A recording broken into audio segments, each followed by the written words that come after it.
दोस्तों, इम्यूनोथेरेपी ने कैंसर में गेम कैसे बदला है, कैसे ये एक मैजिकल दवाई की तौर पे आई है, आज आपको मैं इस केस स्टोरी से आपको बताता हूँ। इसका मतलब ये बिल्कुल भी नहीं है कि सब हर पेशेंट में ये मैजिक कर पाती है, लेकिन हाँ, परसेंटेज वाइज जो इसके मैजिक्स बताए गए हैं वो वाकई में ट्रू हैं। वो आपको आज इस एक पेशेंट की स्टोरी से पता चलेगा। मेरा नाम डॉक्टर ताराचंद गुप्ता है। मैं सीनियर कंसल्टेंट इन मेडिकल ऑन्कोलॉजी के पद पर कार्यरत हूँ, जयपुर से हूँ। मेरी ट्रेनिंग डीएम इन मेडिकल ऑन्कोलॉजी जो ट्रेनिंग है टाटा मेमोरियल हॉस्पिटल मुंबई से हुई है और पिछले 15 साल से मैं कैंसर मरीजों का इलाज कर रहा हूँ। तो मैं आपको बताता हूँ कि 2018 में मैं जयपुर आया था। उस समय टाटा मेमोरियल हॉस्पिटल मुंबई से ट्रेनिंग खत्म किया और उसके बाद मैं जयपुर में आ गया। तो उस समय एक काका थे, मकराना के थे। ये भी बता देता हूँ मैं, जगह भी मकराना के थे वो। मैं नाम तो एग्जैक्ट नहीं बता पाऊंगा आपको, क्योंकि करीब करीब उनकी उम्र शायद 66-67 साल रही होगी उस समय। जिस हॉस्पिटल में मैं काम करता था उस हॉस्पिटल में मैं और एक और डॉक्टर साहब थे, वो 2 थे। और उनके पास उनका इलाज चल रहा था किसका, मूत्राशय के कैंसर का, यानी यूरिनरी ब्लैडर के कैंसर का उनका इलाज चल रहा था।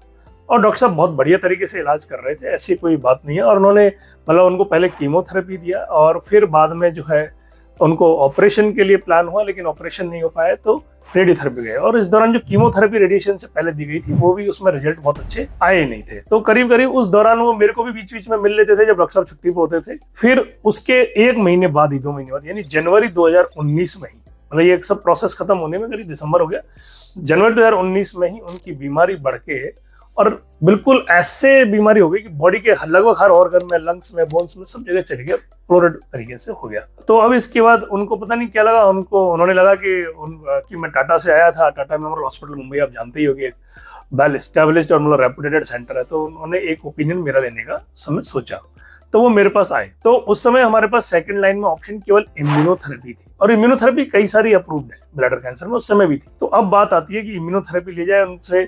तो इम्यूनोथेरेपी के लिए अब ये सर्च करना, क्योंकि ये हमारी एक ट्रेनिंग का पार्ट भी है कि इम्यूनोथेरेपी का मतलब केवल इम्यूनोथेरेपी नहीं होता, आपको ये सेलेक्ट करना है कौन सी इम्यूनोथेरेपी। तो वाकई मैंने पूरा लिटरेचर सर्च करके और उन दोनों, तीनों, चारों इम्यूनोथेरेपी में से मेरे को समझ में आया कि हर इम्यूनोथेरेपी एक ही नहीं है, और हमने एक बेस्ट इम्यूनोथेरेपी उस समय आइडेंटिफाई की और उनसे बात किया। और इम्यूनोथेरेपी के उस समय के जो रिजल्ट्स थे, जब उनसे बात हुई, अब स्टेज 4 है, कीमोथेरेपी फेल, रेडियोथेरेपी फेल, तुरंत बीमारी स्टेज 4 में आना। तो हुआ क्या उस इम्यूनोथेरेपी से, उस समय के जो रिजल्ट थे मीडियन, यानी कि लगभग 50% लोग 10 महीने का सर्वाइवल क्रॉस करते थे। 10% चांस ये भी है कि इम्यूनोथेरेपी जो है आपको 5 साल या उससे ज्यादा की लाइफ दे सकती है। करीब 10 से 15-12% होंगे। अब हमने जो है पेशेंट को, खर्चा भी उस समय करीब 24 लाख रुपए साल का पड़ता था कैश में, और अगर आप इंश्योरेंस वगैरह या रिच हैं तो वो 48 लाख का पड़ता था। उसमें बहुत ज्यादा पड़ता था वो खर्चा। तो बाकी पूरे लिटरेचर सर्च के बाद जो हमने इम्यूनोथेरेपी स्टार्ट की थी, वो इम्यूनोथेरेपी शुरू किया उनको। शुरू के 3 महीने के अंदर इम्यूनोथेरेपी के साथ सबसे बड़ी प्रॉब्लम क्या है, जैसे हमने पहले बताया कि थोड़ा काम करने में थोड़ा सा टाइम लेती है, एक्ट स्लोली। लेकिन अच्छी बात ये भी है कि लास्ट लॉन्ग, यानी कि रिजल्ट लंबे होते हैं। अगर किसी में काम कर गई तो रिजल्ट बड़े ही ड्यूरेबल होते हैं। उस समय तो कॉस्ट फैक्टर भी हाई था, लेकिन अब तो कॉस्ट भी आप ये मान के चलिए कि ओरिजिनल जो रिसर्च मॉलिक्यूल्स है वो भी आपको 8-10 लाख रुपए साल में पड़ रहे हैं, जबकि उस समय तो 24-25 लाख रुपए का उस समय पड़ता था। हमने वो शुरू किया। शुरू के 3 महीने में हमको जो अचीव हुआ था ये था कि पेशेंट को पेन थोड़ा कम होने लग गया था। मतलब शुरू के 1-1.5 महीने में हाँ बोले हल्का सा पेन कम है, बाकी और कोई सिम्टोमेटिक बेनिफिट नहीं दिख रहा था। 3 महीने बाद हमने पैट स्कैन करवाया और उसमें बीमारी जस का तस। सो इसको भी हमने एक पॉजिटिव साइन की तरह लिया कि जस का तस कहने वाला कि जो बीमारी इतनी तेजी से बढ़ रही थी, कीमोथेरेपी पे खत्म नहीं रुकी, कीमोथेरेपी रेडियोथेरेपी पे भी नहीं रुकी, वो बीमारी 3 महीने में इम्यूनोथेरेपी पे जस की तस यानी बढ़ी नहीं थी और पेशेंट का पेन कम हो गया था। अब यहाँ से हमारे को थोड़ा सा हमने उसको पॉजिटिव ही लिया इसको, और फिर हम अगले 3 महीने और गए। 3 महीने बाद फिर हमने दोबारा चेक किया तो यहाँ हमारे को बीमारी करीब करीब 25 से 30% अपने बेस लाइन से कम हो चुकी थी। और ये इसको यहाँ हमने बोला कि अब मजा आ गया हमारे को। तो जो बीमारी 3 महीने में हिली नहीं थी, अब वो 6 महीने बाद वो बीमारी करीब 25-30% कम होना हमारे लिए एक सुख चैन की चीज लेके आया। और मेरे लिए खासकर क्योंकि मैं जयपुर में नया था, लोग मेरे पे भरोसा करना सीख रहे थे उस समय हमने जो है लर्न किया कि हाँ, पेशेंस रखें, पेशेंट को अप्रोच ठीक रखें। रिजल्ट हमने पेशेंट को बेसलाइन बताया, खर्चा हमने बेसलाइन बताया, और उस ट्रस्ट पे हम आगे बढ़े। और आज हमको 6 महीने बाद ये रिजल्ट मिला, बीमारी 25-30% कम हो गई थी।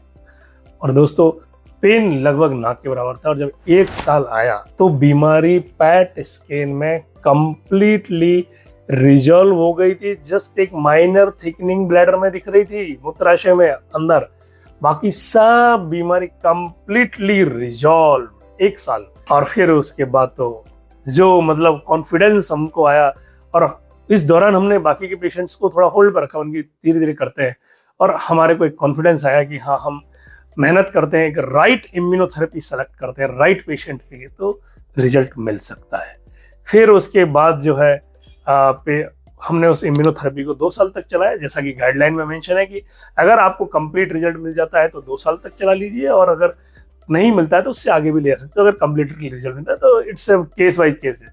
तो 2 साल तक हमने उसको चलाया, यानी कि करीब 2021 मैं अपने करंट ये हॉस्पिटल में आया जिसमें अभी हूँ, तो वहाँ तब तक वो शायद लास्ट डोज हमने उस समय दिया होगा।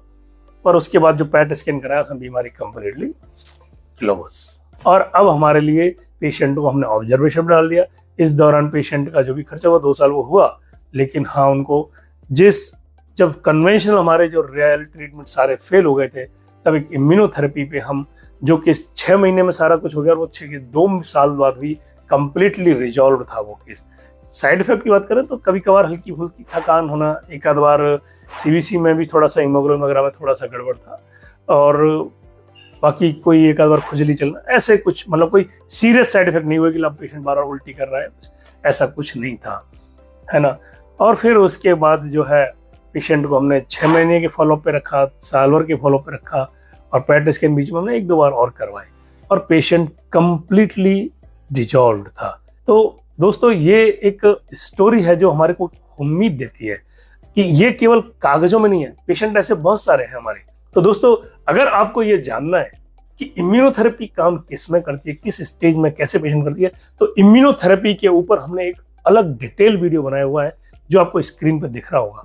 उसमें आप जाकर के इम्यूनोथेरेपी के बारे में थोड़ा और अपनी समझ बढ़ा सकते हैं। और अगर आपको हमारा ये वीडियो अच्छा लगा हो तो इसे लाइक करें, सब्सक्राइब करें, और दोस्तों के साथ शेयर जरूर करें,